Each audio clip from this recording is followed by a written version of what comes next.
श्री गणेशाय नमः। ओम श्री सरस्वत्यै नमः। ओम श्री गुरुभ्यो नमः। ओम समस्तजनकल्याणे निरतं करुणामयं नमामि चिन्मयं देवं सद्गुरुं ब्रह्मविद्वरं सद्गुरुं ब्रह्मविद्वरम्।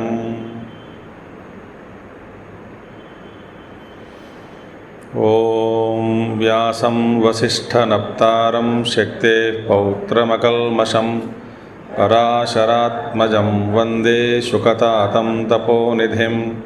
व्यासाय विष्णुरूपाय व्यासरूपाय विष्णवे नमो वै ब्रह्मनिधये वासिष्ठाय नमो नमः। वसुदेवसुतं देवं कंसचाणूरमर्दनं देवकी परमानंदं कृष्णं वंदे जगद्गुरुं कृष्णं वंदे जगद्गुरुम्।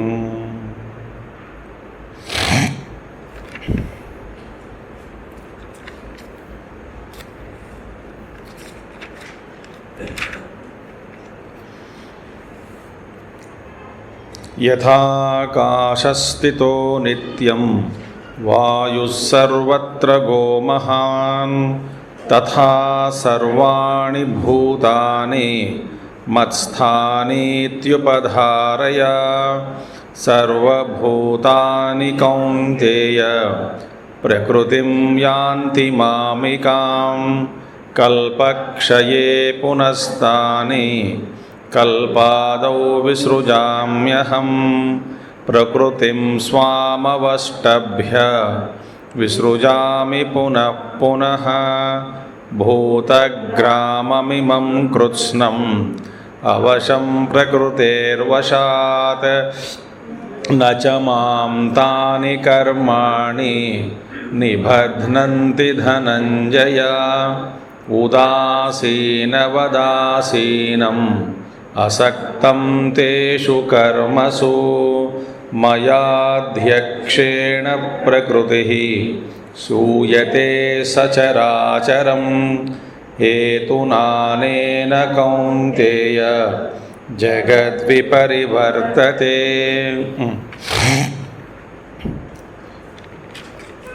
सारी सृष्टि मुझ में स्थित है, ऐसा कहने के बाद फिर भगवान कहते हैं न च मत्स्थानि भूतानि। वास्तव में मुझ में कोई जगत स्थित नहीं है। तो इस तरह का जो ज्ञान कराने के बाद मेरा या इस सृष्टि से जगत से कोई संसर्ग नहीं है और संसर्ग के बिना ही मैं इस सृष्टि का आधार बना हूँ।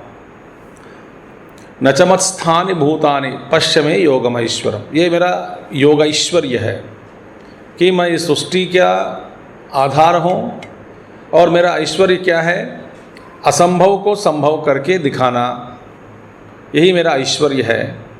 और मैं इससे ज़्यादा भी एक आश्चर्य बात, इदं च आश्चर्यम अन्यत् पश्य भूतवृत माने असंगः अपि सन् भूतानि बिभर्ति न भूतस्थः यथोक्तेन न्यायेन दर्शितत्वात् भूतस्तत्व अनुपपत्तेः।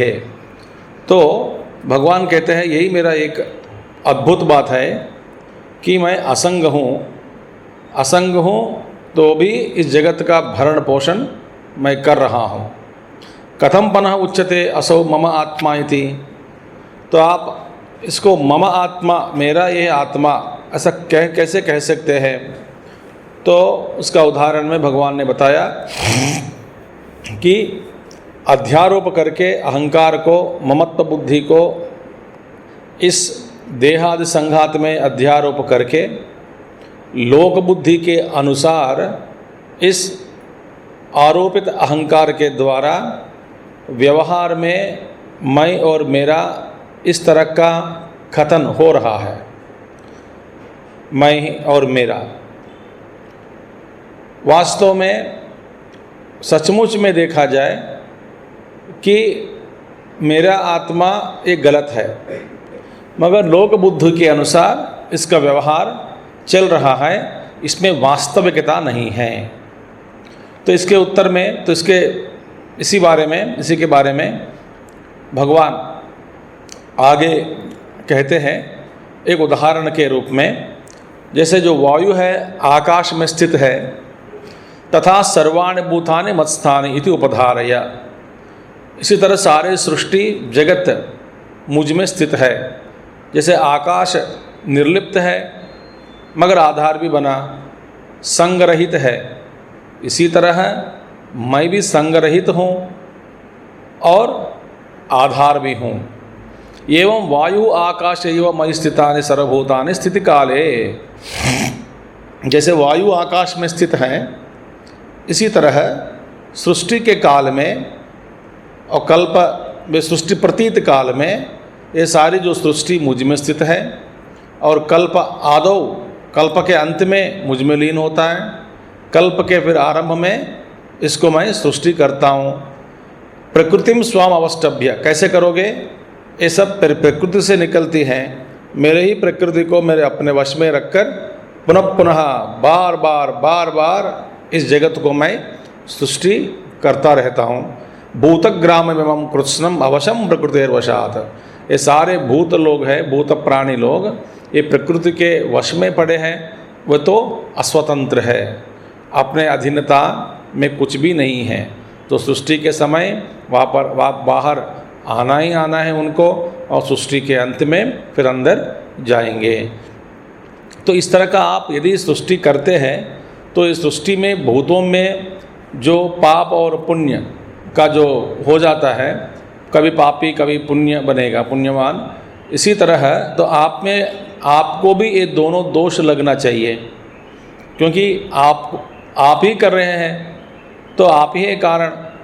तो इस सृष्टि की रचना में आपको भी इस सृष्टि का दोष लगनी चाहिए, तो पाप और पुण्य।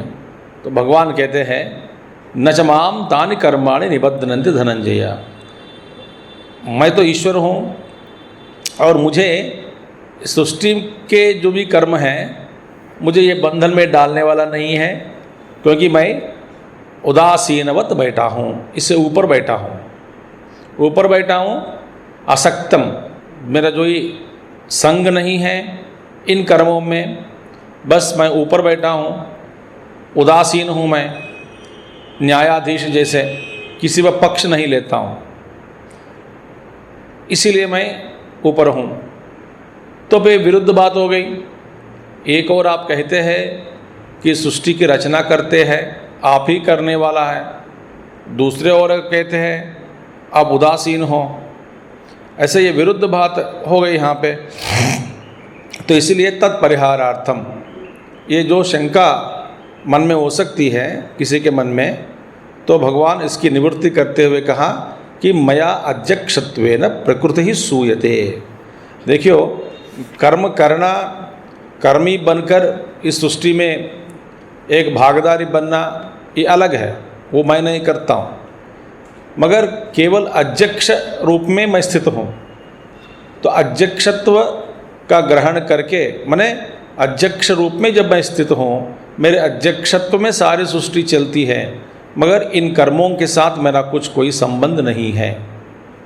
तो ये है कैसे भैया?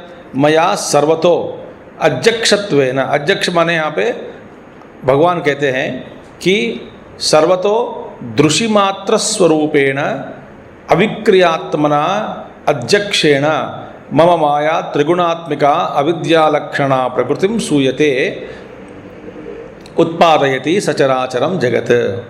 अब मैं ये सब ओर से मैं कैसे बैठा हूँ, मया अविक्रियात्मना, मुझ में कोई विक्रिय नहीं है।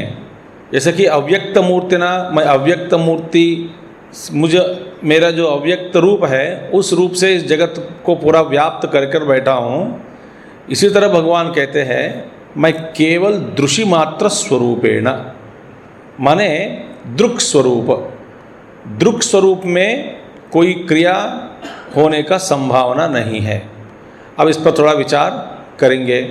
तो माने दृश्य मात्र स्वरूपेण अविक्रियात्मना, क्योंकि दृक् में कोई क्रिया नहीं होती है। और दृष्टा माने ये दृष्टा, यहाँ पे दृष्टा इसका अनुवाद ठीक नहीं है। दृक् अलग है, दृष्टा अलग है। तो यहाँ पे थोड़ा कुछ भगवान कहते हैं मैं दृष्टा नहीं हूँ, दृक् हूँ। इसलिए भगवान शंकराचार्य जी का जो किताब है लिखे है उन्होंने, कि उन्होंने कहा वहाँ पे दृक् दृश्य विवेक, ये दृष्टा दृश्य विवेक नहीं है, ये तो दृक् दृश्य विवेक। तो दृक् अलग है, दृष्टा अलग है। अच्छा, दृक् क्या है? दृक् माने साक्षी चैतन्य। शास्त्र के अनुसार साक्षी चैतन्य का मतलब दृक्। कभी कभी साक्षी चैतन्य को दृष्टा के रूप में भी स्वीकार करके प्रयोग किया जाता है कुछ कुछ स्थलों में, ग्रंथ कुछ कुछ जगह में। मगर वास्तव में साक्षी चेतहा, साक्षी हूँ माने साक्षी दृक् को कहते हैं। ये दोनों अलग है।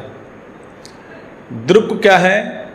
निर्लिप्त, आकाशवत, आकाश नहीं है, आकाशवत, आकाश जैसे सर्वव्यापी असंग शुद्ध चैतन्य जो है वो सबके आत्मा में, सबके भीतर जो दृक् रूप में बैठा है, दृष्टा के रूप में नहीं है। दृष्टा में क्रिया आ जाती है, दृक् में क्रिया नहीं हो सकती। तो जो शुद्ध चैतन्य है उसको कहते हैं दृक्। ये सिर्फ केवल सर्वव्यापक, जैसे आकाश में बस आकाश, मैं इस सबका आधार हूँ, इस तरह का जो भावना भी आकाश में नहीं है, मगर सबका आधार है। मैं वहाँ पे कर्म नहीं है, मैं सबका आधार बन गया हूँ और मैं थकता हूँ, ऐसा ये कभी आकाश नहीं कह सकता। मगर आकाश इस सृष्टि के साथ निर्लिप्त है। इसी तरह दृक् जो है तो शुद्ध चैतन्य रूप। फिर दृष्टा क्या है? दृष्टा आप जब कहोगे दृष्टा, दृष्टा माने ये हो गया अंतःकरण, उसमें आ गया। अब जीव कौन है? माने जीव व्यवहार करने वाला अहंकार युक्त जीव कौन हो सकता है? अहंकार युक्त जीव माने, अहंकार माने जो अहंकारी जीव है, माने कौन है ये प्रतिबिंबित चैतन्य। अंतःकरण में जब शुद्ध चैतन्य का प्रतिबिंब पड़ जाता है तो उस प्रतिबिंब को वहाँ पे अंतःकरण में जब पड़ता है, उस प्रतिबिंब को अंतःकरण उपाधि के साथ मिला के, ये दोनों इकट्ठे हैं। क्योंकि उपाधि है इसलिए कुछ प्रतिबिंबित हुआ, उपाधि वहाँ पे नहीं है तो शुद्ध चैतन्य का प्रतिबिंब होना असंभव। तो उपाधि के बिना प्रतिबिंब होना नहीं हो सकता, असंभव है, साध्य नहीं है। सो उपाधि के कारण बुद्धि, सूक्ष्म उपाधि, जिस उपाधि में प्रतिबिंब का जो सामर्थ्य है, प्रतिबिंब बनने का सामर्थ्य किस में है? हर पदार्थ में नहीं है, केवल दर्पण में ही है। जैसे कि प्रतिबिंबित तो करता है मगर आप अपने आप को देख नहीं सकते, मगर प्रतिबिंब करने वाला जो पदार्थ है उसको कहते हैं दर्पण। सो दर्पण में ही प्रतिबिंब हो सकता है। इसी तरह बुद्धि में, अहम वृत्ति में ही इस परमात्मा तत्व का वहाँ पे प्रतिबिंब होता है। तो बुद्धि में, अहम वृत्ति में प्रतिबिंबित चैतन्य जो है उस वृत्ति के साथ तादात्म्य होकर मैं जो कहता है वो मैं परिच्छिन्न मैं, ये तो झूठा मैं, सच नहीं है, उसको अंतःकरण में प्रतिबिंबित हुआ। अंतःकरण माने मन बुद्धि चित्त अहंकार, तो बुद्धि में प्रतिबिंबित हुआ, इसके कारण वह दृष्टा बन गया, दृक् नहीं है। अब जो दृष्टा बन गया, दृष्टा ही इस संसार में व्यवहार करता है, दृक् नहीं। ये पीने वाला, खाने वाला, सोने वाला, देखने वाला, चलने वाला, ये सब कौन हो सकता है? दृष्टा। कभी भी दृक् नहीं हो सकता। दृक् अलग है, दृक् अलग है, दृष्टा अलग है। मगर दृष्टा का अस्तित्व दृक् के बिना होना संभव नहीं है। मगर दृष्टा और दृक् के बीच में एक सच है, दूसरा झूठ है, तो संबंध रहित संबंध है। जैसे सर्प और रस्सी के बीच जो संबंध है, इसी तरह वो संबंध। प्रतिबिंब हुआ तो प्रतिबिंबित चैतन्य ही व्यवहार करता है, प्रतिबिंबित चैतन्य ही ईगो, अहंकार, प्रतिबिंबित चैतन्य ही एक जीव बन गया। तो उसके लिए यहाँ पे उसको दृष्टा कहते हैं, दृंग अलग है। तो इसके बाद अंतःकरण स्वयं ही दृश्य है, क्योंकि अंतःकरण हम जिसको वो जिसमें दृष्टा बैठा है, अंतःकरण में बैठा हुआ दृष्टा भी दृश्य ही है। किसके लिए? साक्षी चैतन्य के लिए। तो साक्षी चैतन्य के लिए दृष्टा भी एक दृश्य पदार्थ ही है, अंतःकरण भी दृश्य है। क्योंकि यहाँ पे पहला श्लोक में क्या था? रूपम दृश्यम, रूप को दिया, दृष्टा अलग है। फिर तदृश्यम द्रक्तु मानसम, दृश्याधिवृत्तय साक्षी दृगेव न तो दृश्यते।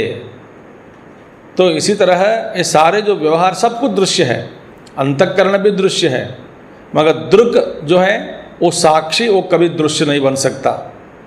मगर जो दृष्टा अंतःकरण में बैठा है वह दृश्य है। तो अभी दृष्टा के रूप में बैठा परमात्मा, निष्क्रिय आत्मा, ये गलत है। क्योंकि दृष्टा आ गया माने वहाँ पे त्रिपुटी आ गई। किसी को यदि आप कहोगे ये दृष्टा, देखने वाला, माने देखने की चीज़ भी आ गई और देखने का साधन भी आ गया। इसीलिए ये त्रिपुटी माने ये तीनों साथ में रहना होता है, अलग नहीं हो सकता। सो ये मैं श्रोता, श्रोता में मुझ में अंतःकरण में श्रोतापन माने श्रोता के रूप में परिवर्तित हुआ। इसका मतलब उसका कुछ ना कुछ श्राव्य वस्तु कुछ है और सुनने का साधन भी आ गया, वहाँ पे साध्य वस्तु भी आ गया। ये तीनों रहते हैं जब, तभी हम कह सकते हैं श्रोता।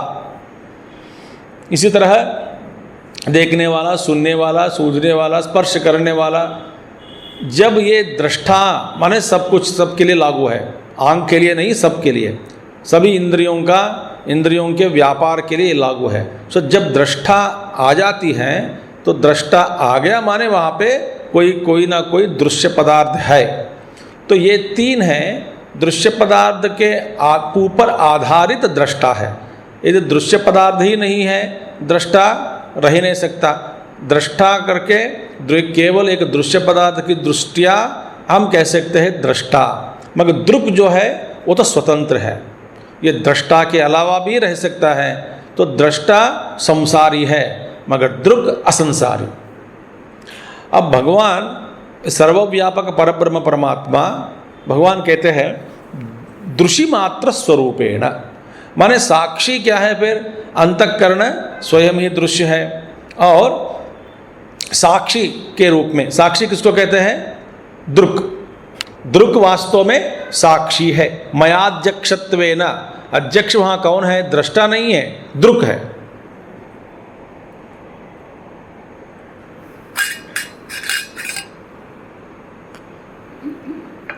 वह दृष्टा नहीं है, दृक् है। तो दृक् को ही कहते हैं साक्षी। तो उस साक्षी में कोई विकार नहीं है, दृष्टा में विकार आ जाता है। क्योंकि जिस चीज की दृष्टिया हम एक को कहते हैं दृष्टा, वो चीज परिवर्तित है, परिवर्तन हो रहा है। दृश्य पदार्थ जब परिवर्तनशील है तो उसको देखने वाला दृष्टा में भी परिवर्तन आ जाता है। अब दृष्टा, अब एक क्षण दृष्टा बन गया किसका, एक पत्थर का, दूसरा क्षण दृष्टा बन गया और किसी का, पहाड़ का, तीसरा क्षण पेड़ का, चौथा क्षण एक जानवर का, और इसी तरह वृत्तियों का, अलग अलग भावों का। ये अंतःकरण में दृष्टा जो बैठा है वो दृश्य के अनुसार वो दृश्य बदलता रहता है, प्रपंच, दृश्य प्रपंच, और साधन भी बदल रहा है। कुछ चीज़ जानकारी के लिए आंख चाहिए, और कुछ चीज़ जानकारी के लिए, और कोई एक पदार्थ जानकारी के लिए कान चाहिए। वो वहाँ पे पदार्थ सुनने का ही होता है। जैसे कि कोई एक घोषणा तो सुनो, देखो मत, ठीक है। कोई एक म्यूज़िक है, संगीत है, कोई आलाप कर रहा है, वो कानों के द्वारा सुनाया जाता है ना, कान के द्वारा। तो वो ये दृष्टा में अनेक प्रकार के जो 5 तरह के जो है वो बदलता रहता है इंद्रियों के द्वारा। सो कभी दृष्टा में भी परिवर्तन आ गया, दृष्टा भी शाश्वत नहीं है, मगर ये किसका प्रतिबिंब है, दृक् का। तो साक्षी में कोई परिवर्तन नहीं है, कोई विकार नहीं है, दृष्टा में विकार है। तो जब हम मैं जो मैं कहता हूँ, आदमी अज्ञान लोग कहते हैं कि जो मैं, वो मैं किसको कहते हैं, दृष्टा को वो कहते हैं मैं, दृक् को नहीं। दृग् ही निर्लिप्त है, दृष्टा नहीं। तो दृक् को जिसको हम कहते हैं साक्षी, वो वास्तव में अविकारी है। और वास्तव में ये दृष्टा, दृश्य और दृष्टा और दृश्य के बीच में जो साधन है ना, ज्ञान का साधन, जानकारी प्राप्त करने का साधन, ये तीनों पदार्थ जिसको त्रिपुटी कहते हैं वेदांत में, ये 3 दृश्य बन गया। किसके लिए, साक्षी चैतन्य के लिए। मगर साक्षी चैतन्य में कोई विकार नहीं है। देखिए, माने साक्षी चैतन्य कौन है, दृक् स्वरूप कौन है, शुद्ध ज्ञान स्वरूप। दृष्टा के अंदर जो ज्ञान बैठा है वो शाश्वत ज्ञान नहीं है, दृश्य के ऊपर निर्भर है। दृक् रूप में जो बैठा है कोई विकार नहीं है, वो शुद्ध ज्ञान स्वरूप ही है। देखिए, और प्रमाता, प्रमाता माने कहाँ बैठा है, अंतःकरण में, देखने वाला, प्रमातृ, प्रमाता। तो प्रमाता ज्ञेय और ज्ञान साधन पर निर्भर है। माने ज्ञेय कोई चीज़ जानकारी प्राप्त करने वाला जो चीज़ है उस पर निर्भर है प्रमाता, देखने वाला। तो इसीलिए तो ये दृष्टा जो है अलग है, दृक् अलग है। भगवान कहते हैं मैं अध्यक्ष हूँ, किस रूप में, दृक् रूपेण।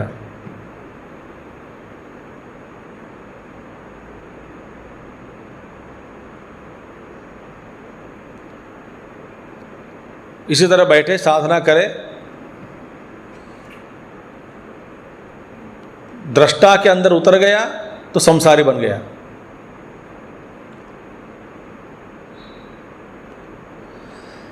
और तो भगवान कहते हैं दृश्यमात्र स्वरूपेण अविक्रियात्मना, कोई विकार नहीं है, अध्यक्षेण। मैं किस तरह का अध्यक्ष हूँ, इस रूप में अध्यक्ष हूँ। मम माया त्रिगुणात्मिका अविद्या लक्षणा प्रकृति ही सूयते। बस मेरे इस रूपी, इस तरह की जो अध्यक्षता, अध्यक्षत्व है, उस अध्यक्षत्व के अंदर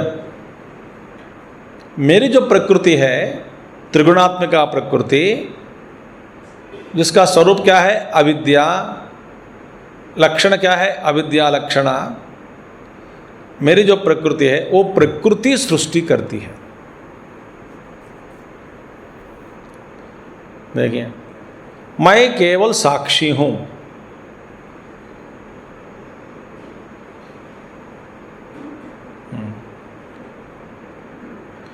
इसी को यदि आप चित्र के रूप में शिव और शक्ति, शिव आधार है, कुछ करता नहीं,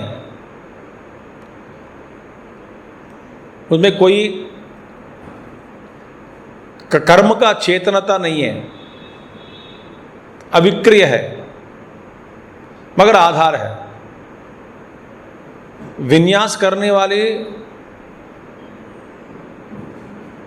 विश्व विन्यास, नाचने वाली, नचाने वाली, सृष्टि करने वाली जो प्रकृति है,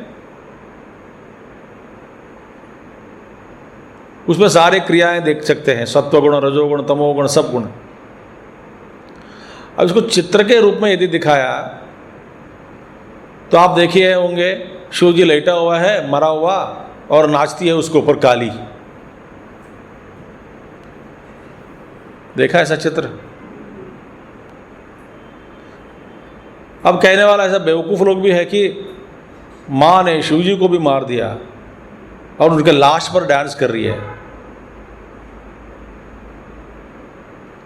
इसलिए कुछ कुछ चीज़ें हैं चित्र के रूप में कभी डालना भी नहीं चाहिए।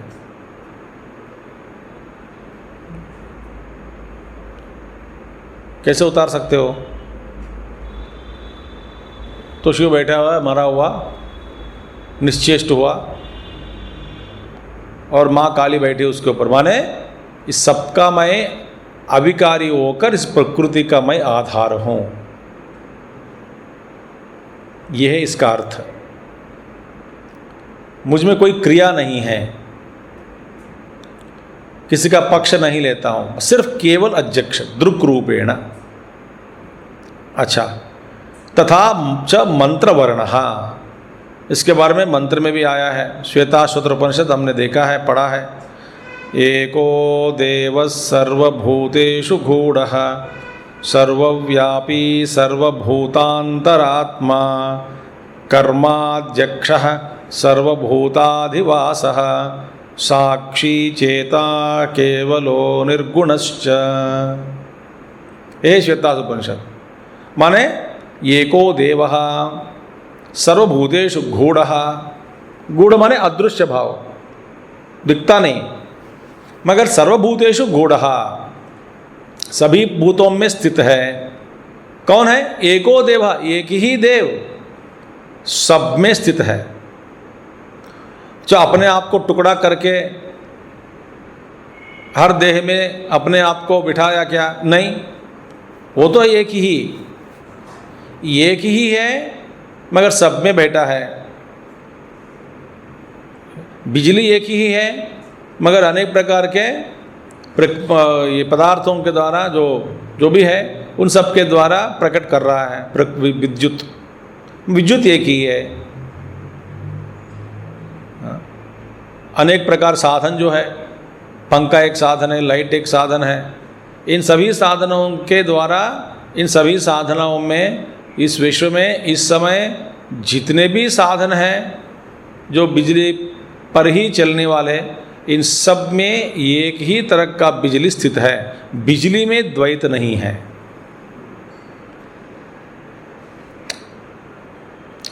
इसी तरह प्राकट्य में अलग है।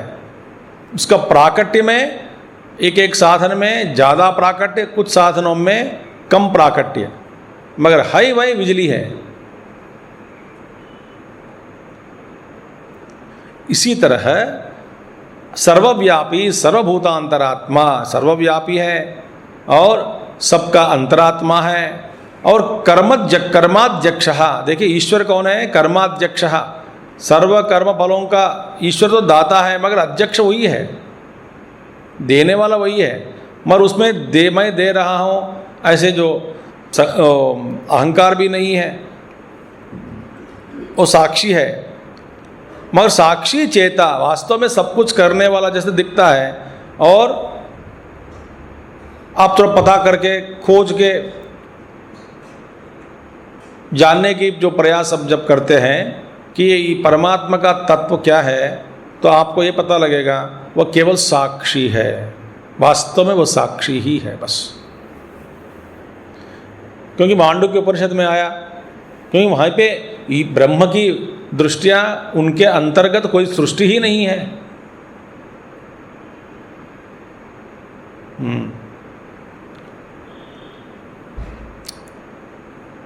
देखा, तो स्थूल उदाहरण के लिए मैं कहता हूँ कि हर आदमी खाता पीता जो व्यवहार करता है, उनके शरीर के अंदर तरह तरह की क्रियाएं लगातार जो हो रही है, वो कौन जान सकता? वो खुद नहीं जानता। आदमी को पता नहीं लगता कि क्या क्या हो रहा है शरीर में। एक एक कण का गमन आगमन अंदर ही, एक एक कण का भी अपना परिश्रम शरीर के निर्माण में, अस्तित्व में। देखिए, लगातार एक बड़ा सिस्टम जो चल रहा है अंदर यंत्र के रूप में, हमें कोई पता नहीं लगता।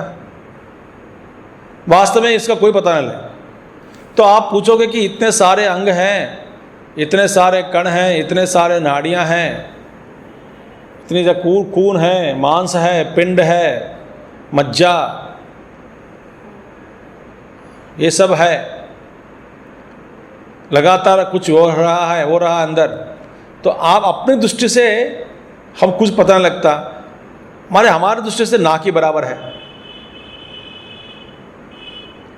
मैंने स्थूल उदाहरण दिया हूँ, ये तो ब्रह्म के लिए लागू नहीं है।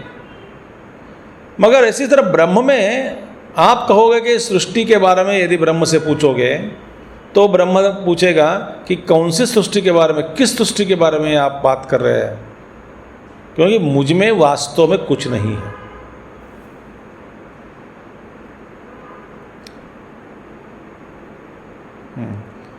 इसलिए कट्टर वेदांती लोग कहते हैं कि आप जाके पूछोगे कि प्रभु ये कुछ हो रहा है, तो कहाँ हो रहा है सृष्टि में, मुझे दिखाओ। बोलते कि आप जो कुछ भी आप बात करते हैं वास्तव में वो असत्य है,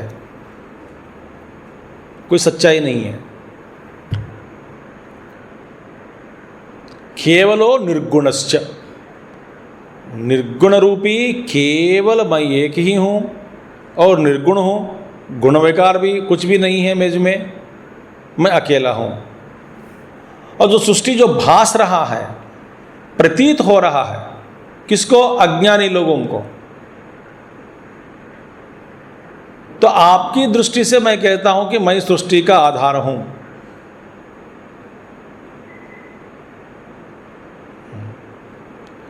जैसे कि रेगिस्तान मरुमरीचिका का आधार है। आप रेगिस्तान के पास जाके पूछोगे कि आप ये मरुमरीचिका का आधार है, तो रेगिस्तान पूछेगा ये मरुमरीचिका क्या होता है? मुझ में ऐसा कोई चीज़ नहीं है, मैं अकेला हूँ, बालू हूँ, बालू हूँ, जहाँ देखो बालू ही बालू। आप उसमें कहाँ पेड़ को देखने लग गया, पानी को देखने लग गया, पानी के ऊपर एक नाव भी चलने लग गए, नाव के ऊपर कैप्टन भी बैठा और अपना टोपी निकाल कर आपको इशारा कर रहे हैं कि मैं आ रहा हूँ। ये सब कहाँ देखने लग गए आप? और उल्टा कहोगे मैं इस सबका आधार हूँ? ये क्या बेईमानी की बात है? शर्म नहीं आती ऐसा झूठ बोलने के लिए? तो मुझ में इसलिए न सृष्टि है, न बंधन है, न मोक्ष है। ये मांडुक्य का अंतिम वेदांत ग्रंथ का शास्त्र, ब्रह्मसूत्र, ये सच है। अनेक उदाहरणों के द्वारा ये समझाया जा रहा है, तो भी हमको समझ में नहीं आता, इसलिए कि हमारा जो अज्ञान है, बंधन है, बहुत बड़ा मजबूत है वो।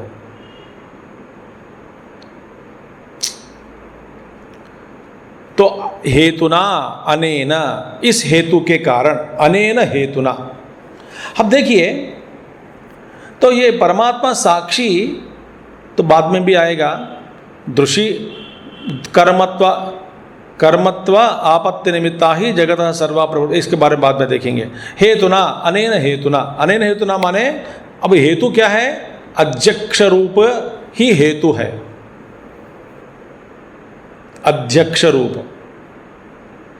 देखिए और भी अब गंभीर रूप से फिर अभी अंतर्गत चलते जाओगे, इसलिए वेदांती लोग माने सुनने वाला यदि पूर्ण रूप से अधिकारी नहीं है तो उनको इस वेदांत ग्रंथ से ही नाराज हो जाते हैं, क्योंकि सबकी तिरस्कार, सब कुछ तिरस्कार कर देता है। तो ये वेदांत लोग चाहते क्या? बोलते कुछ चाहते नहीं, क्योंकि आप यदि ज़्यादा से ज़्यादा सुनोगे ये सब कि कुछ है ही नहीं वास्तव में, और हमारा अनुभव से विरुद्ध है। अनुभव कह रहा है कि झूठ है सच है, यहाँ पे व्यवहारिक झूठ व्यवहारिक सच, धर्म अधर्म पाप पुण्य सुख दुख मान अवमान रोग ये सब संसार पड़ा है। अब एकदम कह दे तो कुछ है ही नहीं।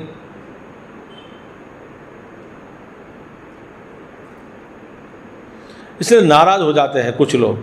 कई लोग ऐसे भी हैं कि वेदांत शास्त्र को छोड़कर घर चले गए, न तो भक्ति को पकड़ा न तो किसी मंदिर में चला गया, बैठ गया पूजा पाठ में, बोलते हैं कि मैं वेदांत मैं सुन नहीं सकता हूँ, पर मेरे लिए काफ़ी है।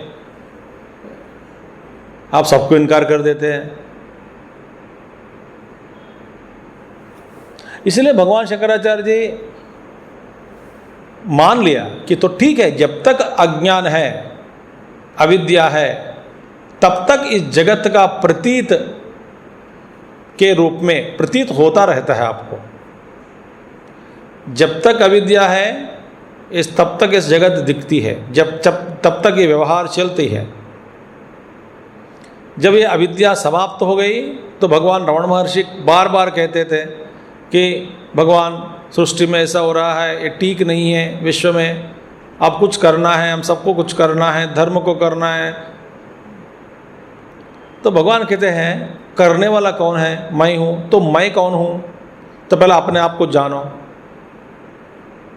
तो आदमी को थोड़ा लगता है कि ये किस तरह का ये महात्मा है। ये मैंने कोई समस्या लेकर जा रहा हूँ आगे, वे कहते हैं अपने आप को जाओ। अपने आप को जानने से ये सारी समस्याएं थोड़ी दूर हो जाती हैं। मगर वास्तविकता क्या है? अपने आप को जानने में ही सारी समस्याएं दूर हो जाती हैं। तो फिर कहोगे कि फिर मैं तो फिर वो तो स्वार्थी हो गया।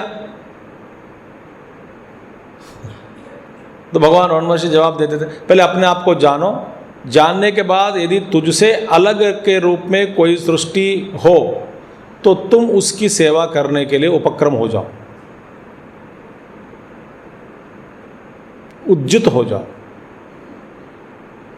और वे भी कहते थे भगवान रमण महर्षि, ये एक जीवन मुक्ति पुरुष हो, जीवन मुक्त पुरुष के द्वारा इस जगत की जितना सेवा हो सकती है उतनी सेवा और कोई नहीं कर सकता,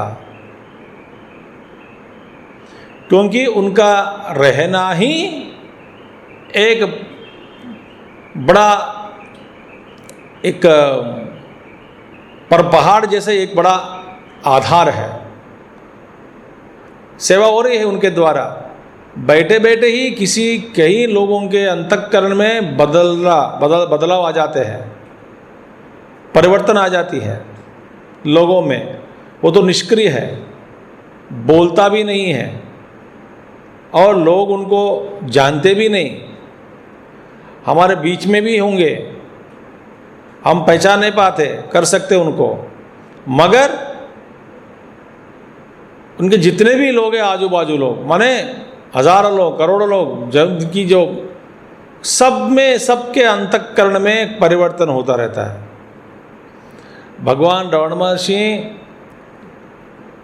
54 साल अरुणाचल पहाड़ से कभी हिला नहीं, गया भी नहीं, उस अरुणाचल को छोड़ा नहीं, कभी इस प्रवचन के रूप में किसी से प्रवचन कभी नहीं दिया, बैठे रहे, सारी जगत आ गई उनके पास। अभी कितने ही लोग सृष्टि में, इस जगत में, दुनिया में, देशों विदेशों में भी भगवान की जो आराधना करने वाले कितने लोग हैं। उनका जो सिद्धांत है अपने आप को जानो, मैं कौन हूँ, इस प्रश्न का सारे जो इनके बोध उपदेश कितने ही लोग दुनिया में हैं, और उनमें से कई लोग ऐसे भी हैं कभी भारत नहीं आए हैं, मगर भगवान को जो शरण लिए है, तस्वीर कर रखते हैं, उनकी आराधना करते हैं। कितने ही लाखों लाखों में परिवर्तन लाया उन्होंने।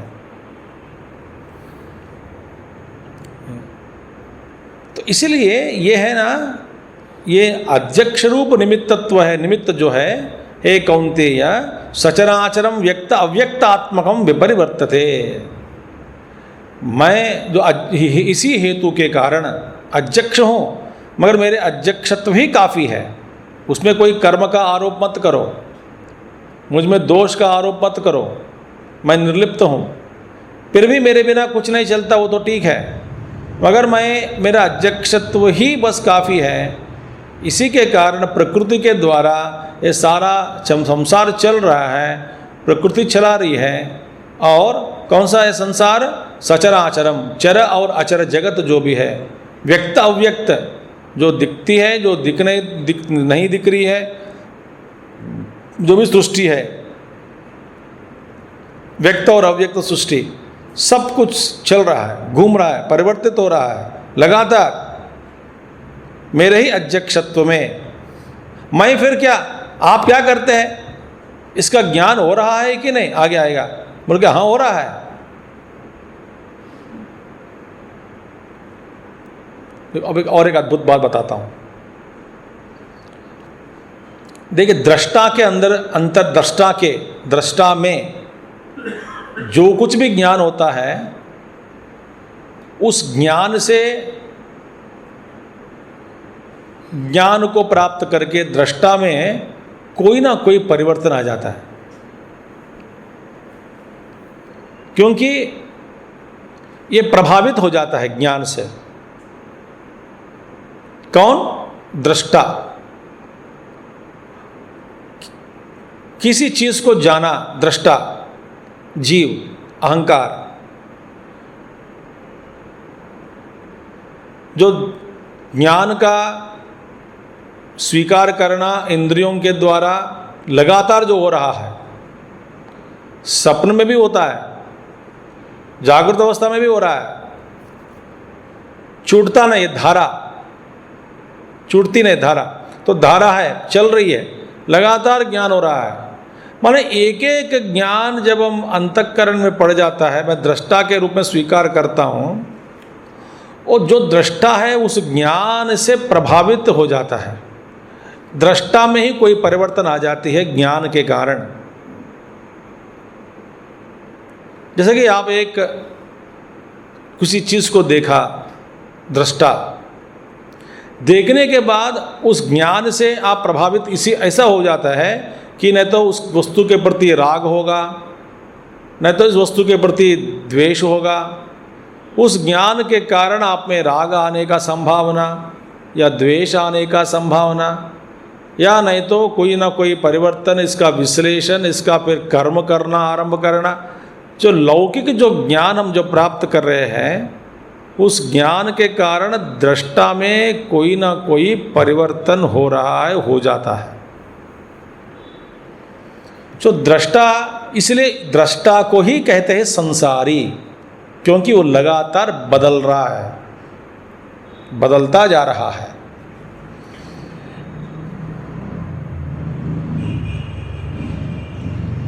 अच्छा, ठीक है। मगर मैं जो साक्षी जो बैठा हूं दृक् में इस तरह का जो ज्ञान का जो क्रिया जो हो रही है अंतःकरण में, साक्षी, तो साक्षी में, साक्षी के रूप में जब बैठा है तो आपका ज्ञान हो रहा है कि नहीं? हो रहा है। मगर उस ज्ञान के साथ आप प्रभावित हो रहा है क्या? नहीं हो रहा है। इसीलिए एक उदाहरण पंचदश में एक सारा एक अध्याय ही है इसके बारे में, कि नाटक दीप प्रकरण। जैसे कि लाइट है, नाटक चल रहा है रंगस्थल मंडप में, कुछ लोग आगे नाटक करने वाले, और उसके लिए कोई रोशनी चाहिए।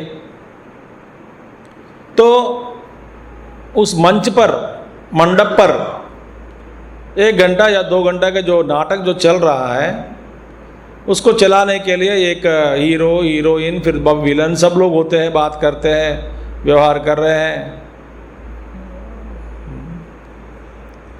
नट नटी सब लोग। ये सारा जो व्यवहार चल रहा है, इस नाटक के प्रति लाइट का क्या संबंध है? साक्षी।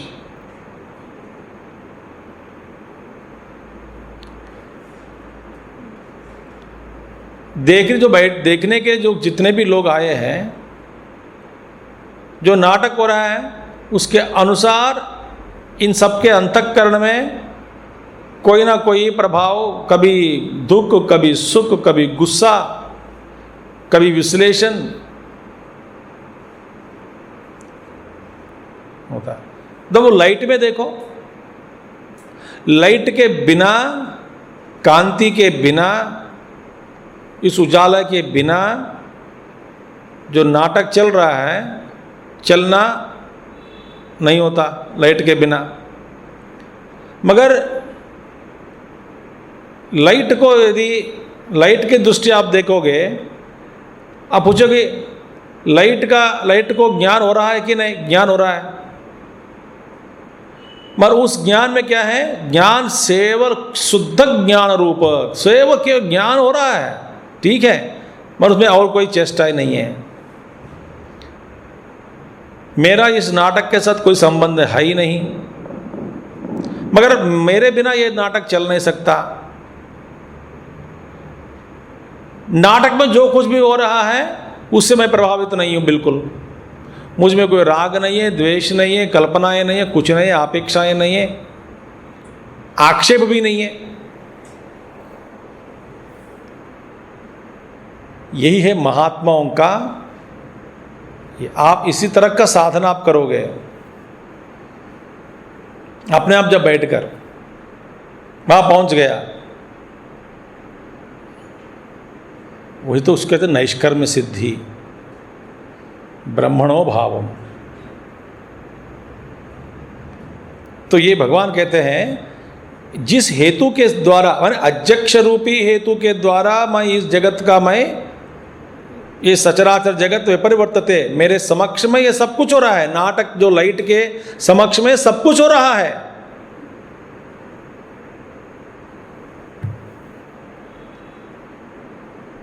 मगर मुझ में कोई परिवर्तन नहीं होता। आकाश में ही सब कुछ हो रहा है, अनेक प्रकार के घटनाएं घट रही है। आकाश के बिना कुछ न कोई न घटना घटने का संभावना नहीं है। आकाश ही सबका आधार है, मगर आकाश में न दोष है, किसी भी प्रकार का दोष है, कुछ भी नहीं है दोष।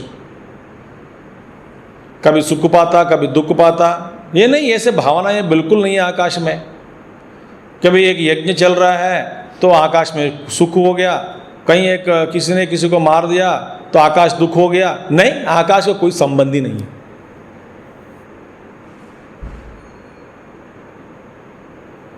यहाँ पे इसीलिए भगवान कहते हैं विपरिवर्त्य सर्वासु अवस्थासु, सभी अवस्थाओं में ये परिवर्तन लगातार जो होता रहता है।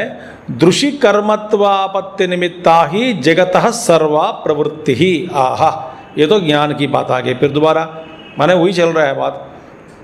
अहम इदम भोक्ष्ये पश्यामि, इदम शृणोमि, इदम सुखम अनुभवामि, दुःखम अनुभवामि, तदर्थम इदम करिष्यामि, एतदर्थम इदम करिष्ये, इदम ज्ञास्यामि इत्याद्या अवगति निष्ठा अवगति अवसाना एव। आप देखिए, तो अनेन हेतुना अध्यक्षर, इससे ही सचराचर जगत परिवर्तित हो रही है, सारी अवस्थाओं में बदलता रहता है। ठीक है सर। और जगत की अब ये प्रश्न है, दृषि कर्मत्वापत्ति निमित्ता। आप पूछोगे ये जगत की सारी जो प्रवृत्तियां जो चल रही है, एक एक अर्थ पर अब आप बहुत मुश्किल है पढ़ना। तो वेदांत का जो वासना के बिना वेदांत समझ नहीं आती, गुस्सा भी आ जाता है।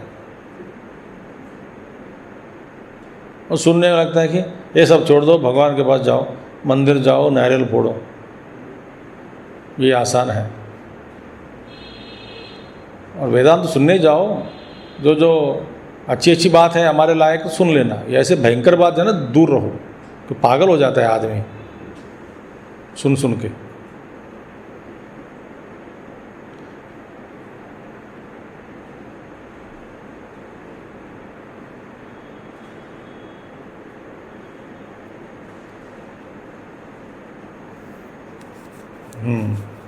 दृश्य कर्मत्वापत्ति। अभी जगत की समस्त प्रवृत्तियां किस लिए है? किस लिए मैंने, किन के लिए?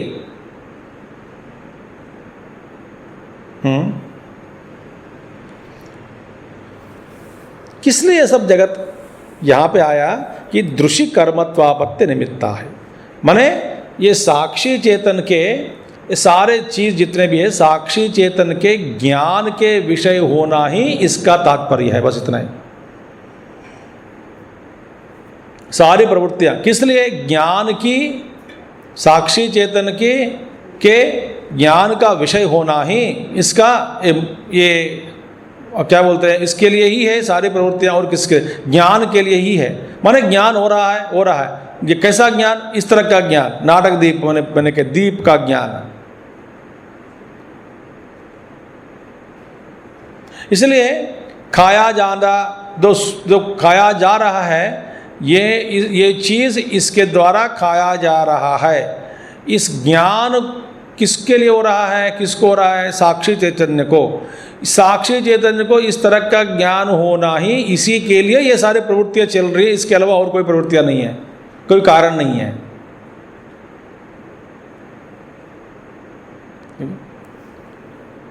ये खाया जा रहा है, ये सुनाया जा रहा है। दो है द्वैत, दृष्टा और उसके बीच में खेल लगातार हो रहा है। ये आपको उदाहरण समझ में नहीं आता है, इसलिए एक दूसरा उदाहरण नहीं है, उदाहरण के द्वारा समझाने का प्रयास करेंगे।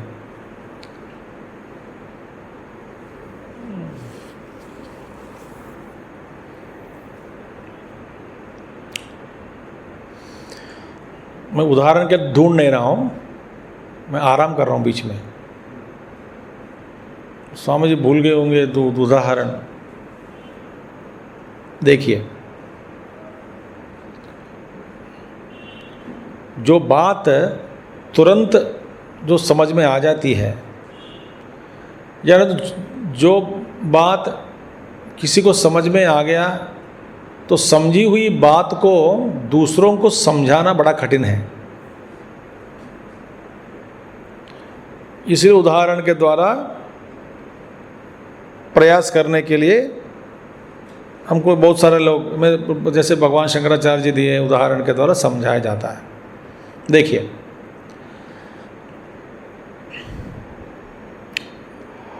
आपके मन में कोई विचार आया, कोई संकल्प आया कि यदि मैं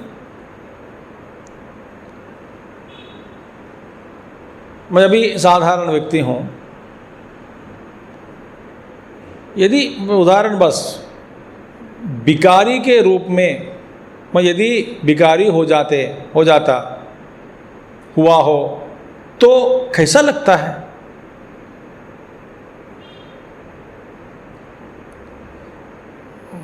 मगर उस अनुभव के लिए मैं सड़क पर जाकर भीख मांगना मेरे से नहीं होता।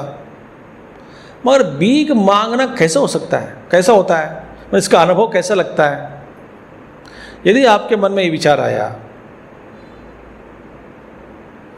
तो कुछ आपके ही अंदर भिखारी के रूप में संचार करने वाला और भीख मांगना, इनकी भीख मांगने की क्रिया, और कुछ लोग आपको कुछ दिया दान में, उसकी स्वीकार करने का एक अनुभव, ये सारी जब चीज़ हो जाती है तभी आपको ये लगता है कि ठीक है, ये जो विचार आया मन में, तो विकार होने का मतलब क्या है, विकारी होने का मतलब क्या है, विकारी होकर यदि मांगे तो कैसा लगता है। और कोई घर पे गया तो कोई छेड़ता है, कोई डांटता है, कोई गाली देता है, कोई खिलाता है, कोई कम खिलाता है, कोई कंजूस होता है, अलग अलग प्रकार के लोग। ये ऐसा अनुभव यदि पाया जाए तो मुझे कैसा लगता है, ये विचार आ गया। अब वहाँ पे क्या है, आप तो अकेला है। ये अनुभव प्राप्त करने के लिए तो आप क्या करोगे, आप ही स्वप्न की एक रचना करेंगे।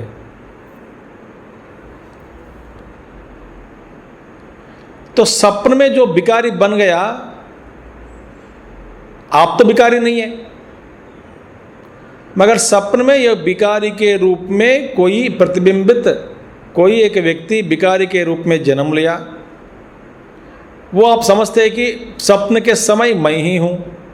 स्वप्न के समय विकारी बन गया, अपना क्षेत्र भी है, अपनी जो गली भी है जिसमें आप घूम रहे हैं, 10-15 घर मांगा, हर तरह का अनुभव प्राप्त किया।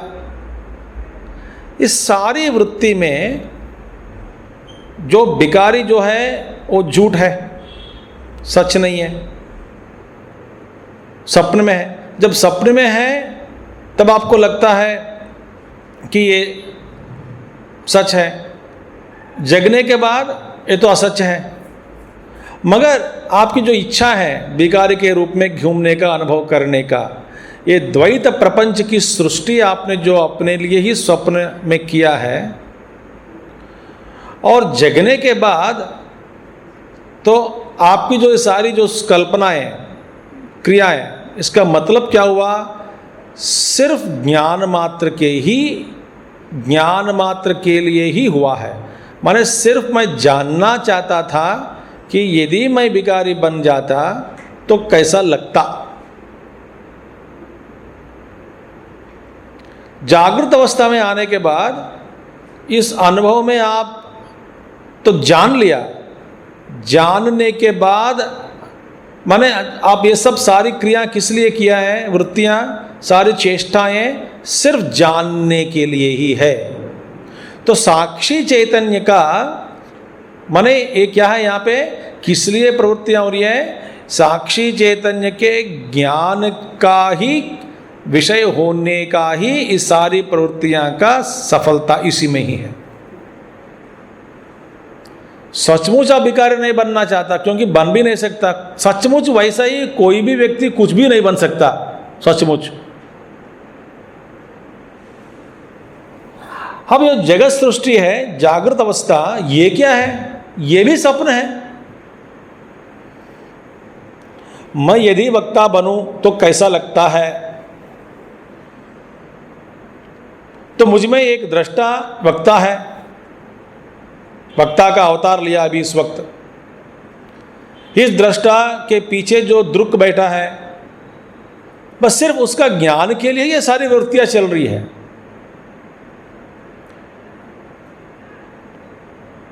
साक्षी चैतन्य के केवल ज्ञान के लिए ही, एक ज्ञान का विषय होना है, यही है, सारी प्रवृत्तियां इसी के लिए ही है। इसीलिए अहम इदम भोक्ष्ये, मैं इदम खाता हूं माने ये खाया जा रहा है, ये पदार्थ खाया जा रहा है। किसके द्वारा, जो अहंकार बैठा है दृष्टा के द्वारा ये खाया जा रहा है। तो साक्षी का क्या संबंध है, बस ये जानना ही ये सारी प्रवृत्तियां का लक्षण है, माने ये मूल यही विधि है, बस इतना ही। इसका विषय होना, ये जानना, ये सब व्यापार, कोई एक दृष्टा के रूप में बैठा है और ये खाया जा रहा है, ये खाना वाला है, ये खाया जा रहा है, ये दोनों के बीच व्यापार चल रहा है।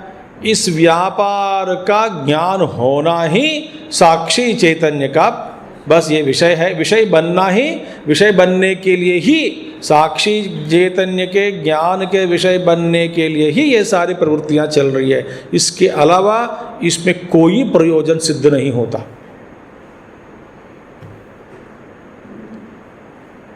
देखिए, दृशि कर्मत्व आपत्ति निमित्ता ही जगतः सर्वा प्रवृत्ति ही, ये सारे प्रवृत्ति जगत का। आप जरा सोचो, ये बस जो अल्टीम जो आखिर में जो अनुभव करने वाला जो है दृष्टा, वो सोचता है कि मैं अनुभव कर रहा हूं, पर उसके भी पीछे जो बैठा है दृंग, ये सारी जो त्रिपुटी जो चल रही है, किस लिए? बस इसका, ये सब अनुभव का, विषय का ज्ञान होने के लिए ही ये सारी प्रवृत्तियाँ। किसका ज्ञान विषय होना है? साक्षी चैतन्य का। साक्षी चैतन्य का विषय होना ही इसका अर्थ है, इसके अलावा और कुछ नहीं है। दृशि कर्मत्व निमित्ता ही जगत सर्वा प्रवृत्ति। कैसे प्रवृत्तियाँ? अहमिदम भोक्ष्ये, मैं इधर खाता हूँ, पश्यामि इदम, मैं देखता हूँ, श्रोणोमि इदम, मैं सुनना चाहता हूँ, सुखम अनुभव में, सुख मैं अनुभव कर रहा हूँ, दुखम अनुभव में, दुख का भोग रहा हूँ, तदर्थम इदम करिष्यामि, इसके लिए मैं ये करूँगा, दुख से निवृत्ति के लिए, सुख के लिए मैं ये करूँगा, ये दर्दम इदम करिष्ये, इसके लिए मैं ये करना चाहता हूँ, इदम ज्ञास्यामि, ये इसको मैं जानता हूँ, इत्यादि अवगति निष्ठा, अवगति अवसाना। ये सारी प्रवृत्तियाँ ज्ञानाधीन है, अवगति निष्ठा, अवगति माने जानना, ज्ञान की अधीन है और ज्ञान में ही लय हो जाने वाला है।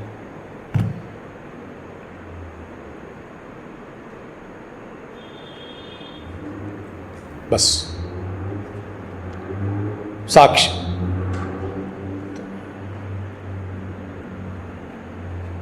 इससे ज्यादा कोई तो जानने वाला जो है विषय, यही है, ये रहस्य है। यो अस्य अध्यक्षः परमे व्योमन इत्यादयः च मंत्रा एतम अर्थम दर्शयति। तैत्रीय ब्राह्मण में यह आया, अस्य अध्यक्षः परमे व्योमन, ये जगत का इत्यादयः च मंत्राः एतम अर्थम दर्शयति। ये सारे मंत्र इसी अर्थ को दिखाते हैं कि जगत का अध्यक्ष साक्षी चेतन जो है, अस्य अध्यक्षः कहाँ पर बैठा है? परमात्मा हृदय आकाश में, परमे व्योमन, परमे व्योमन माने supreme space of the heart, परमे व्योमन हृदय आकाश में स्थित है। तो अध्यक्ष कहाँ है? बाहर नहीं है, आप में, आप मुझ में है, आप में है, वो अध्यक्ष एक ही है। किसी का ज्ञान कराना चाहता हूं, ज्ञान का विषय कराना चाहता हूं, बस यही साक्षी चैतन्य का।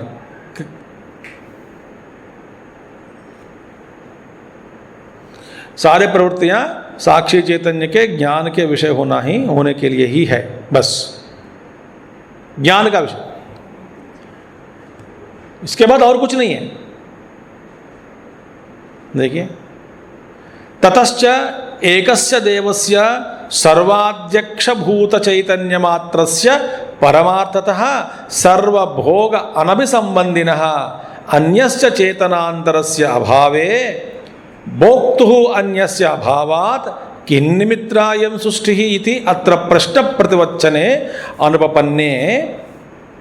अब यदि आप कहोगे ये सारे जगत की जो जितनी भी प्रवृत्तियां हैं और आप अध्यक्षत्व के बारे में आप कहते हैं, वो सारे भोगों से रहित है। देखिए, एकस्य देवस्य सर्वाध्यक्ष भूत चैतन्य मात्रस्य, वो सबके हृदय में, सबके सृष्टि की जो अध्यक्षत्व में रूप में बैठा है, चैतन्य, शुद्ध चैतन्य स्वभाव, परमार्थतः असल वास्तविक दृष्टि से देखोगे सर्वभोग सर्वभोग अनभिसंबंधिनः, इन सभी भोगों के साथ कुछ भी संबंध नहीं है अध्यक्षत्व के, माने अध्यक्षत्व चैतन्य, शुद्ध चैतन्य परमात्मा के साथ ये सारी जो जगत की जो इतने भोग हो रहा है, कुछ के साथ यदि संबंध बिल्कुल नहीं है, और दूसरे चैतन्य अभावात और परमार्थ में परमात्मा के अलावा और कोई चैतन्य नहीं रहने के कारण भोक्तु अन्यस्य अभावात्, भोक्ता इसके अलावा और कोई नहीं है परमात्मा के अलावा, किन निमित्त अयं सृष्टि ही, तो फिर और कोई भोक्ता नहीं है और परमात्मा जिसने सृष्टि की उसके साथ संबंध ही नहीं सृष्टि किया, तो फिर किस लिए सृष्टि किया जा रहा है, किसके लिए? और कोई भोक्ता नहीं है। जो परमात्मा जो कहते हैं वो असंग है।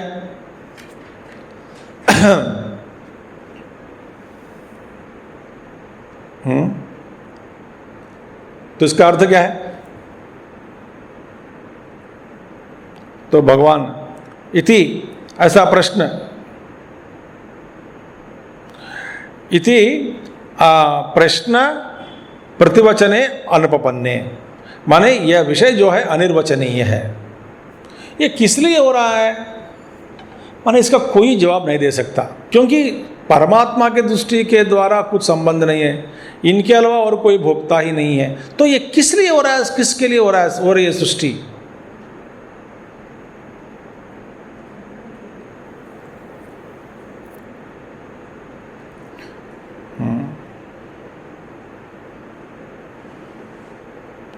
तो ये मंत्र में आया है, ये देखो, को अद्धा वेद क यह प्रवोचत कुत आजाता कुत एवं सृष्टि इत्यादि मंत्र वर्णेभ्यः, ये सारे जिस बात आ गई। तो यहाँ पे मन ये साक्षात मन इसको को अद्धा, कौन जानता है इसको? वेद को अद्धा वेद का यह प्रवोचत, और इस विषय में कुत आ जाता, कौन क्या कह सकता है इसके बारे में? माने ऋषि का ये प्राकट्य तैत्तिरीय उपनिषद में ब्राह्मण में बताया कि कौन किसको क्या कह सकता है, इस जगत कहाँ से आया, किस कारण से यह रचना हुई, क्यों कुतः यम सृष्टि ही इत्यादि मंत्र वर्णेभ्यः, इस मंत्रों के द्वारा यही बात कही जाती है कि भैया इसका क्या कारण है, क्या है, कौन कह सकता है? न कौन कह सकता है माने ये अज्ञान के कारण ऋषि को पता नहीं, इसलिए पूछ रहे प्रश्न कौन कह सकता है, ये नहीं, कोई भी कह नहीं सकता।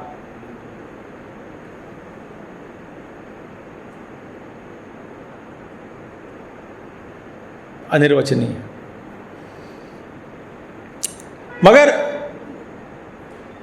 जो जीव है अपने आप को एक मानता है कि मैं हूं, तो दर्शितम च भगवता, इसलिए भगवान कहते हैं भाई ये सारी चीज जो भी दिखाई दे रहा है, जिसको दिखाई दे रहा है उससे जाके पूछो।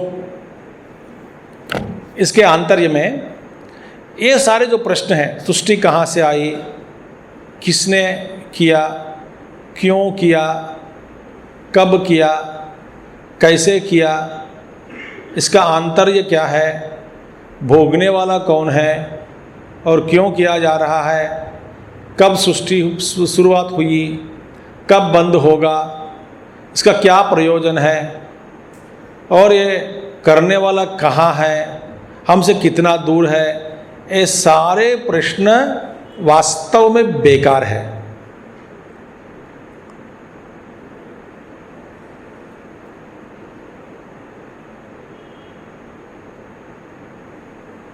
क्यों? क्योंकि देखिए, जो आदमी सही रूप से बंधन का जो अनुभव करता है, सही रूप से मैं बंधन में पड़ गया हूं, ऐसा जिसको ज्ञान ये होता है, सही में मैं बंधन में पड़ गया हूं और इस बंधन का दुख बहुत हो रहा है, ये दुख का महसूस उनको यदि हो रहा है, वो महसूस करता है कि मैं दुख में पड़ गया हूं, दुख भोग नहीं सकता हूं, दुख का ये तो अंत होना ही होना है, इस तरह के अत्यंत दुख में पड़ा हुआ आदमी इस तरह के प्रश्न पूछता है, क्या मैं कहाँ गलती किया, कैसे इस पर आ गया हूँ? क्योंकि बाहर जाने का तुरंत मार्ग का जो है उसका मार्ग ढूंढता है, बस इतना है। वो बाद में देखा जाएगा, पहले यहां से बाहर निकलो।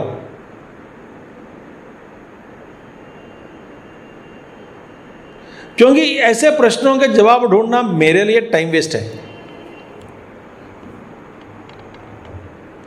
ऐसे जो किष्ट प्रश्न है कि ये सब प्रश्नों का आपको बेकार प्रश्न है।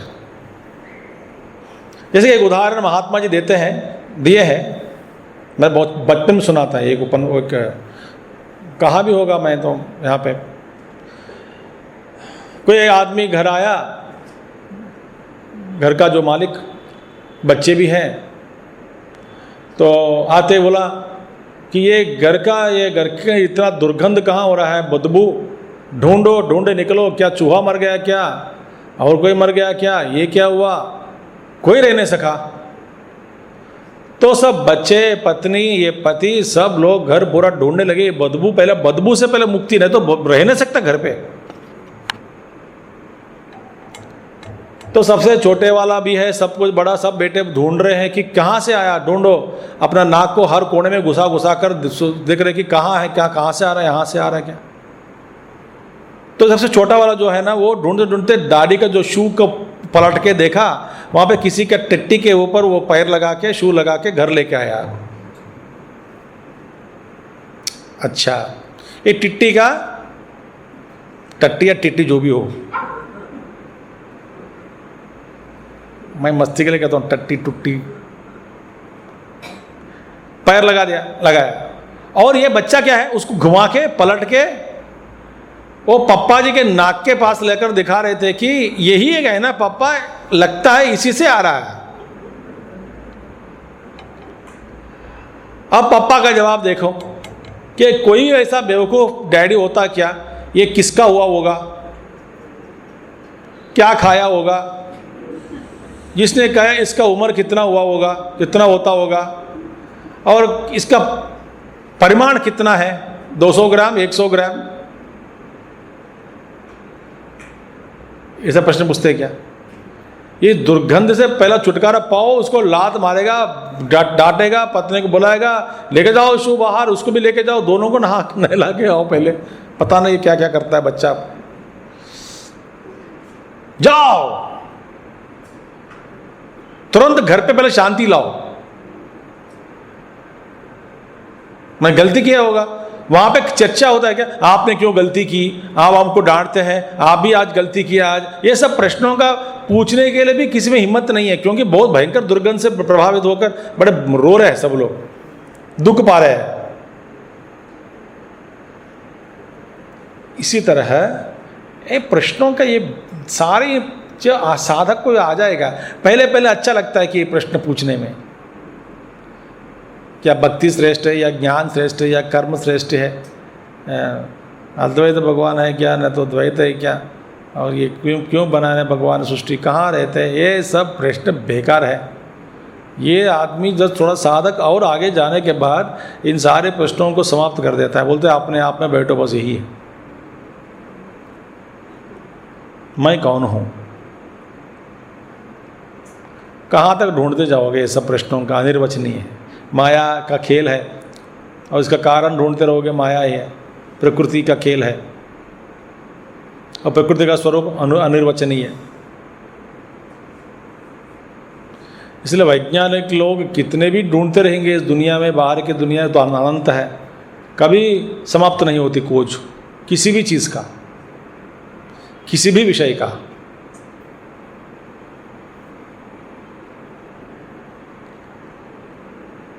दर्शितम च भगवता, इसीलिए अज्ञानेन आवृतम ज्ञानम, ये जंतवः तेन मुह्यन्ति। तो भगवान कहते हैं तो अज्ञान के ही कारण ये सारे जो प्राणी मोह में पड़ गए।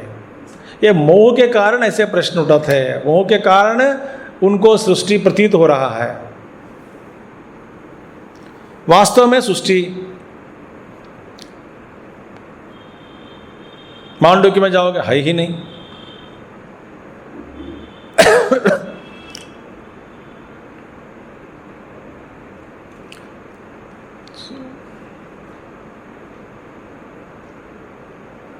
जरा खोज कर देखोगे, अनंत ब्रह्म इस सृष्टि का कारण नहीं बन सकता।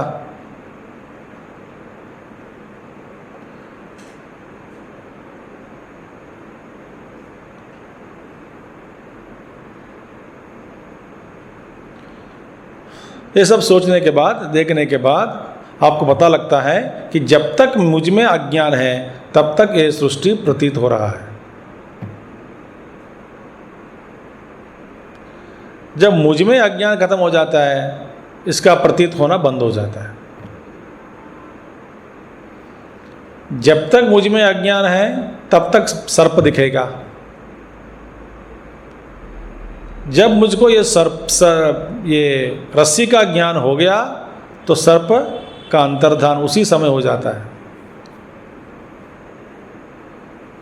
जब तक रस्सी का ज्ञान नहीं हुआ तब तक सर्प का भान।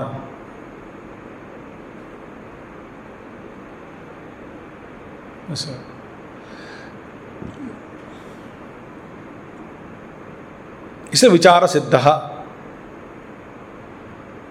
विचार करने से ये मालूम हो जाता है। अब देखिए, तो अब और एक प्रश्न, इसका और एक भी है विश्लेषण। जब तक प्रतीत हो रहा है, अब देखिए,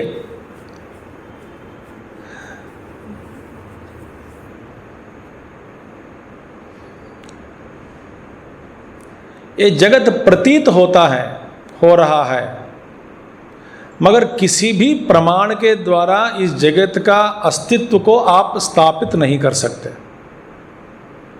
यह प्रमाण विचार का अंतिम तात्पर्य। माने किस प्रमाण के द्वारा इस जगत के अस्तित्व को सिद्ध कर सकते हैं?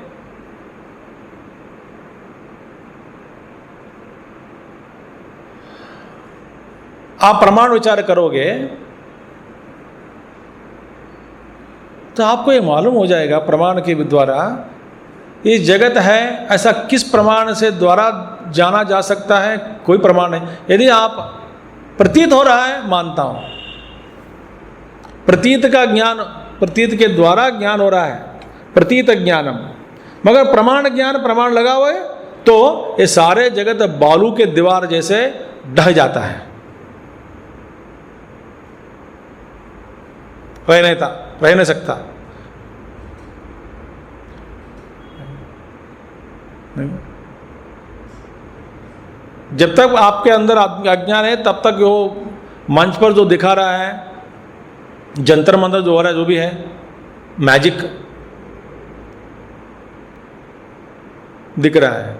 अब मैजिक को सिद्ध करने के लिए कोई प्रमाण का आपको प्रमाण लगाकर देखोगे, खोजोगे, आपको मैजिक के कोई भी अंश मैजिशियन द्वारा जो दिखाया जा रहा है मंच पर, इसमें कोई भी आइटम, कोई भी अंश प्रमाण के द्वारा यदि आप जानना चाहते हैं तो वहाँ पे प्रमाण के द्वारा वो सिद्ध नहीं होता।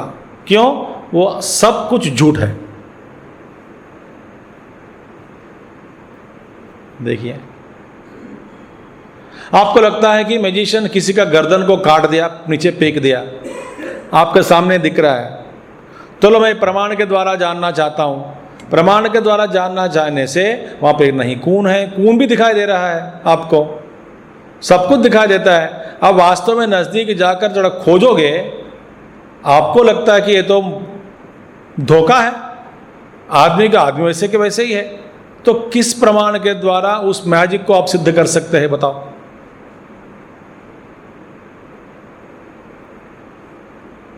विचार करने पर ये सारा ढह जाता है। जब ओस भगवान, जो सूर्य भगवान के किरण पड़ने पर क्या होता है, ओस को सब अंतर्धान है नहीं कुछ, वो ज्ञान के जो किरण है वो होने से पहले सब कुछ ओस ही ओस दिख रहा है। पहला किरण पड़ गया तो सारे ओस जितने भी है सब कुछ गायब। रोशनी नहीं है इसीलिए आपको सर्प दिखता है। एकदम रोशनी लाया, वहां सर्प अंतर्धान हो गया।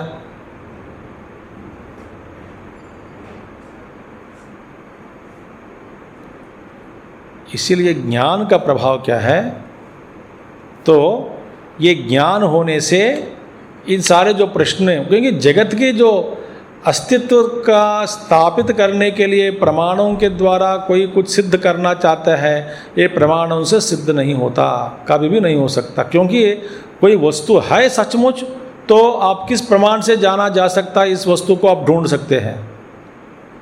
यदि वस्तु ही नहीं है, कल्पित है,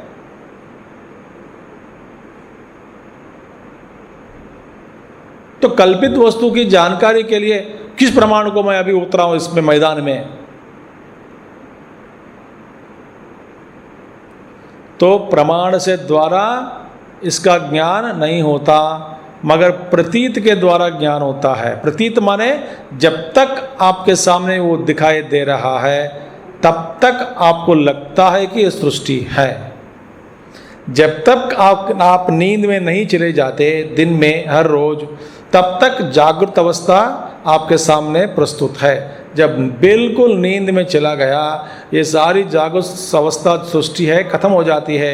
न पत्नी, न बच्चे, न घर, न शरीर, न कुछ भी नहीं रह जाता।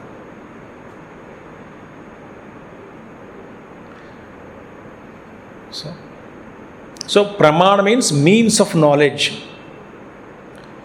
Through any means of knowledge we cannot establish the existence of this world. If we really inquire into the nature of this world doesn't exist. This will be the experience. Doesn't exist means what? It doesn't exist as you feel that it is existing. It is appearing. And as long as it is appearing, you feel like acting, thinking, etc. All transactions are being done.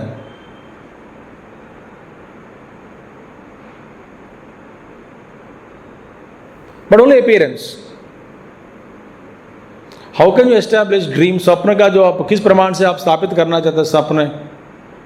आपने जो देखा सपना और किसी के सामने आप प्रस्तुत करके विश्वास दिला सकते हैं क्या, बताओ? हाँ, मैं इस सपनों को देखा, प्रमाण क्या है, दिखाओ।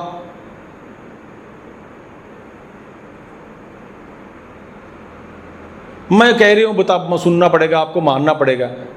तो ये मानने की बात नहीं होती यहाँ पे। वो तो बताओ श्रद्धा किस प्रमाण से। अच्छा, आप अपने लिए स्थापित करो, किस प्रमाण से आप देखा सपनों को, आप इसका आप बता सकते हैं कि सपना था।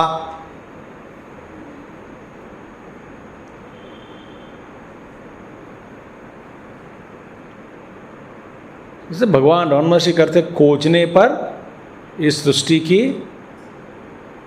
जो अस्तित्व है वो खत्म हो जाती है। और ये सृष्टि को अनुभव दिलाने वाला, सृष्टि का अनुभव दिलाने वाला कौन है? मन।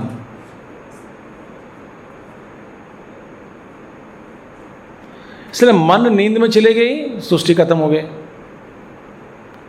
मन जागृत आ गया तो सृष्टि दिख गई। और ये भी जान के ये सुन लेना, इतने लोग हैं इसी जगत में, सब लोग अपनी अपनी दुनिया में ही रहते हैं।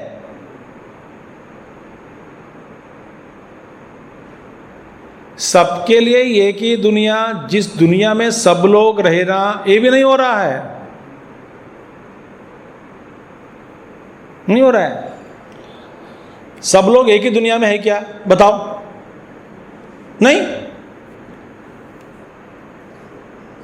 आप जो दुनिया, जिस दुनिया को आप देख रहे हैं, जैसा आप सोचते हैं, इसके बारे में अनुभव कर रहे हैं, वो अलग है। सब अपना अपना अनुभव अलग है। मन में कोई भी व्यक्ति, scientifically also it is said that nobody has seen this world. कहा जाता है कि सब में कोई ना कोई आंखों में दोष है।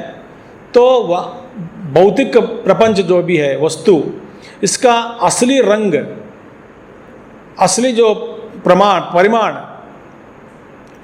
कोई नहीं देखा, क्योंकि सब में कुछ ना कुछ नज़र में या दृष्टिकोण में देखने में लोभ है। इसीलिए अभी तक किसी ने भी इस वर्ल्ड को, दुनिया का दर्शन सही ढंग से नहीं किया। ये मैं नहीं कह रहा हूँ, विज्ञान शास्त्र, सब में लोभ है। ये भौतिक सृष्टि, तो भौतिक सृष्टि भी एक नहीं है। एक ही वस्तु अलग अलग लोगों को अलग अलग जैसा प्रतीत होता है, माने रंग में अलग है, थोड़ा शेड में अलग है, परिमाण में अलग है, ये आंखों के द्वारा देखने से। और वही वस्तु मन के द्वारा देखते हैं, तो मन के द्वारा देखने से फिर सबकी अपनी अपनी दुनिया है। कोई पसंद करता है, कोई नहीं करता है, कोई राग, कोई द्वेष, कोई घर लेना चाहता है, कोई चोरी करना चाहता है वस्तु को देख करके, कोई किसी ने सोचता है कि ऐसा वस्तु खरीदना। अलग अलग अलग विचार, एक ही वस्तु है, अलग विचार, तो सब अपनी अपनी दुनिया में रहते हैं। बुद्धि में भी वैविध्य।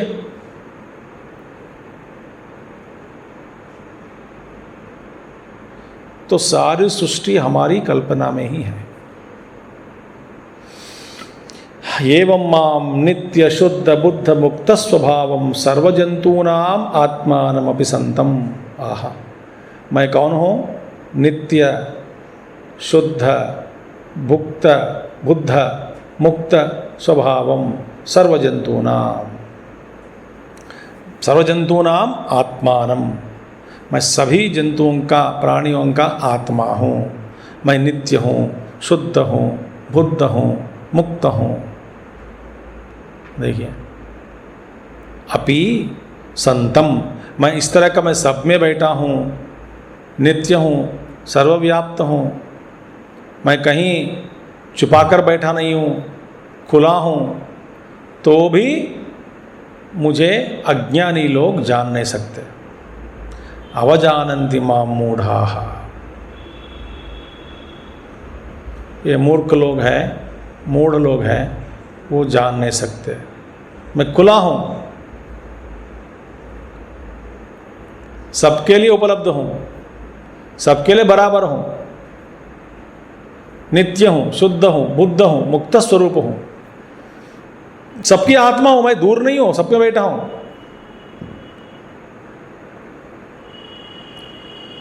तो भी मुझको जानने में सफल नहीं हो रहा है। क्यों? अज्ञान के कारण, मूढ़ लोग।